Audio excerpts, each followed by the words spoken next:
what Netanyahu has claimed and promised he would do is basically impossible. He's promised that he is going to completely eradicate Hamas.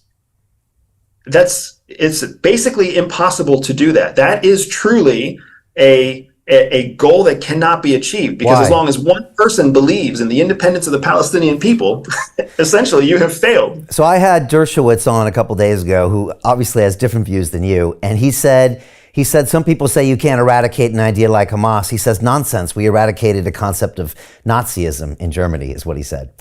What do you say to that? Except that there's neo-Nazis. Okay, there are, but the Nazi regime in Germany did stop, right? But Nazism did not. Okay, but you might just say that there's still no regime there. I don't know. The truth is the situation over there is a mess. You could argue it will always be a mess. And obviously, I'm just as biased and media biased as everybody else in the world who's getting images thrown out in front of them and trying to pick sides. And all I can really realize is that this is a long conflict, something I'll never truly understand, something that happens with people on the ground that have deep religious and historical beliefs. And it's really something. Can it ever be figured out? That's my question to you, Andrew. Can it be figured out? Is there a solution there or not?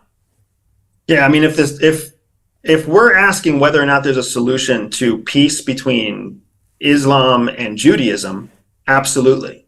Okay. Absolutely, there's a plan that can happen. Now, whether or not that means that there's a way that Israel as a nation state is going to grant a portion of its geographical footprint to a Palestinian state, that's a completely different thing. And unfortunately, Brian, I think what's really happening is that people are mixing up what the conflict is here. Yeah.